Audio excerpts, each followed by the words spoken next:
మహేంద్రం కొండ అంటారు. ఇది చాలా ఫేమస్ సౌత్ ఇండియాలో అత్యంత ఎత్తైన శిఖరం. ఆ ఎత్తైన శిఖరం అనేది అదిగా కనబడుతున్న భీముడి కోవిల్. ఇప్పుడు అక్కడికి మనం చేరుతున్నాం. చూశారు కదా, ఇప్పుడు మనం ఆ భీముడి కొండ మీద ఎలా ఎక్కుతున్నాం. రైట్, ఓకే ఫ్రెండ్స్, రండి. ప్రారంభంలో ఇలాగే మెట్టులాగా ఉంటుంది కొండ. మనం పైకి చూస్తున్న కొలది ఎక్కలేము. కాకపోతే నెమ్మదిగా అడుక్కు అడుగేసి అదే కొండ మీదకి వెళ్ళాలి. ఇవంతా చుట్టూ కొండలు. ఇక్కడ మనుషులు లేని టైంలో సింహాలు పుళ్ళు తిరుగుతుంటాయి. అలాంటి మంది అత్యంత చూశారు కదా. ఇప్పుడు చక్కగా జస్ట్ ఒక 1 km కూడా రాలేదు, ఒక 500 meters వచ్చాం. ఇంకా చాలా దూరం ఉంది. కష్టాలు అనేవి స్టార్ట్ అవుతున్నాయి. అంటే ఎంత శిఖరం ఇలా ఎక్కబోతున్నాం. మెట్టు లేకుంటుంది కానీ ఇది అలాగ ఎక్కుతూ వెళ్ళాలి. అప్పుడే మనం ఆ భీముని కొండ చేరుకోగలం. ఓకే, 1000 meters వచ్చాం. ఇక్కడ నుంచి స్టెప్ బై స్టెప్ అలా కొండ మీదకి వెళ్తూ ఉండాలి. ఇదిగా వీళ్ళందరూ ఎక్కడి నుంచి వచ్చారు మీరు? ముంబై. వీళ్ళు మహారాష్ట్ర ముంబై నుండి వచ్చారు. అంటే మన మహేంద్రగిరి ఇక్కడే కాకుండా దేశంలో మొత్తం ఫేమస్ అవుతుంది కాబట్టి వీళ్ళందరూ మహేంద్రగిరి ఎక్కుతూనే ఉంటున్నారు. ఈ కింద నుండి చాలా దూరం పైకి వచ్చాం. ఇదే అతి ఫేమస్ గుడి. ఇదే పీక్ టైము. దగ్గరికి వచ్చాం, భీముడి కొండ దగ్గరికి వచ్చాం. జనాలందరూ ఎక్కేటప్పుడు స్టెప్ వైజ్ ఎక్కుతున్నారు. ఇక్కడ నుంచో స్టెప్స్ స్టార్ట్ అవుతున్నాయి. ఈ స్టెప్స్ ద్వారా ఎక్కుతూ చివరి దశకి రాబోతున్నాం. వాళ్ళు come on come on come on come on. Okay, very good. చూసారా, ఇప్పుడు దగ్గరికి వచ్చాం. అదే కొండ. ఆ సూర్యుడు కనబడుతున్నాడే, అక్కడే కొండ. చూసారా, ఈ కొండ ఇప్పుడు పీక్ స్టేజ్లో ఉంది. ఈ భీమ కొండ అంటే అందరూ జై భీమ అంటుంటారు, హర హర మహాదేవ్ అని ఎక్కుతుంటారు. కర్ర ఊత పట్టుకుంటారు పిల్లల పెద్దల నుండి.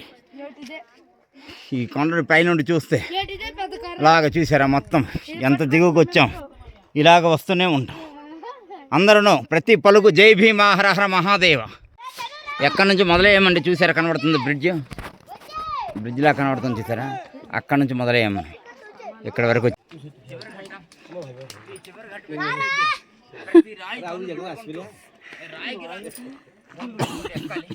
జై భీమ హర హర మహాదేవ శంభో శంకర అంటూ ఎక్కుతూ వెళ్ళాలి.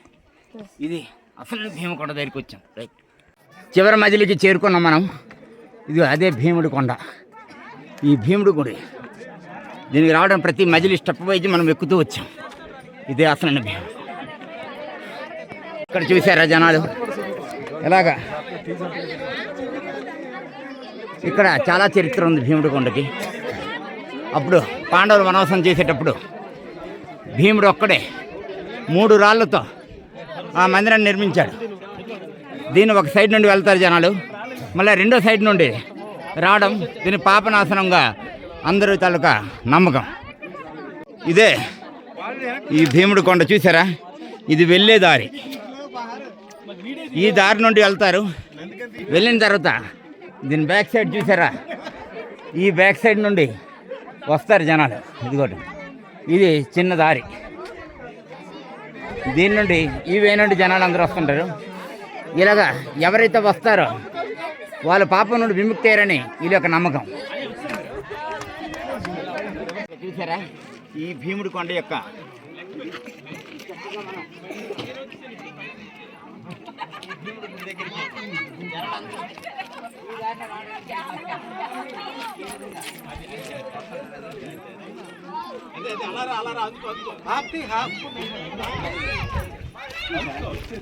చిన్న సందు. ఈ సందు నుండి జనాలు ఎవరైతే రాగలరో వాళ్ళందరూ పాపం నుండి విముక్తి పొందుతారని ఒక నమ్మకం ఉంది.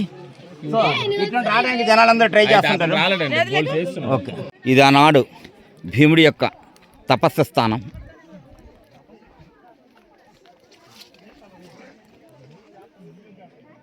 ఇదిగో ఇదే భీముడి యొక్క తపస్థానం. అప్పుడు భీమ మహారాజు ఈ స్థానంలో తపస్సు చేసుకుని ఉండేవారు. రైట్.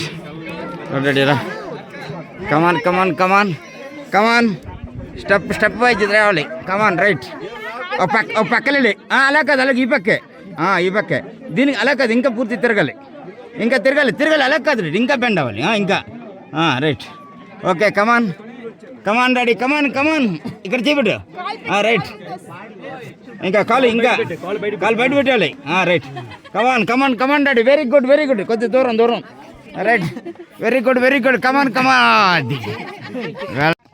రైట్ ఇప్పుడు ఇదిగో భీముడు గుడి నుండి కిందికి దిగబోతున్నాం ఆల్రెడీ చాలా మధ్యస్థానంకి వచ్చాం చూసారు ఇక్కడ ఒక 7వ తరగతి చదువుతున్నటువంటి అబ్బాయి ఎంత ఈజీగా ఎక్కి జై భీమా అంటూ కిందికి చాలా చక్కగా దిగిపోతున్నాడు. ఇదే భీముడి యొక్క మహిమ. చివరికి మళ్ళా ధర్మరాజు గుడి దగ్గరికి చేరుకున్నాం. మహేంద్రగిరిలో సాక్షాత్తు సజీవమైనటువంటి నందిని ఇక్కడ చూడబోతున్నాం. ఈ నంది కేవలం ఈ మహేంద్రగిరి కొండ మీద మాత్రమే చూడగలం. భీముడి కొండ నుండి దిగిన తర్వాత అందరూ నందిని దర్శించుకొని మహాభక్తులందరూ దిగుతుంటారు. జై భీమ. అక్కడ కనబడుతున్నటువంటిది పరశురామ విగ్రహం. ఇప్పుడు అక్కడికి మనం వెళ్తున్నాం. ఈ మహేంద్రగిరిలో అది ఫేమస్. Okay let's go. విగ్రహం దగ్గరికి కూడా స్టెప్ వైజ్ మెట్లుగా వెళ్ళాలి. ఇది కూడా చక్కగా వెళ్తూ ఇక్కడ అంటే ఆనాడు పాండవులు వనవాసం చేసిన టైంలో దాని గుర్తుగా అవతారంలో ఇదొకటి భాగమని ఇక్కడ ఉన్న చుట్టుపక్కల ప్రజలు వచ్చి ఈ పరశురామ విగ్రహం తయారు చేసి పెట్టారు. ఈ మండపంలో శివరాత్రి రోజు చాలా మంచి ప్రోగ్రామ్స్ జరుగుతూ ఉంటాయి. ఈ పరశురామ విగ్రహం దగ్గరికి కూడా వెళ్ళేసరికి కొన్ని స్టెప్స్ ఎక్కాలి. జనాలందరూ కూడా ఈ పరశురామ విగ్రహాన్ని కూడా దర్శించుకుని వెళ్తున్నారు. పరశురామ కుండ అంటారు. అంటే ఇక్కడ విగ్రహం అదే ఇక్కడ యజ్ఞయాగాదులు జరుగుతూ ఉంటాయి. శివరాత్రి రోజు చాలా ఫేమస్గా చాలా మహోత్సవాలు జరుగుతాయి ఇక్కడే. కాబట్టి దీన్ని కూడా దర్శించడానికి జనాలు వస్తూనే ఉంటారు. చూసారా, ఇది మన 10 అవతారాలు ఇది ఒక అవతారం. చాలా చక్కగా పరశురామ విగ్రహాన్ని రూపొందించారు.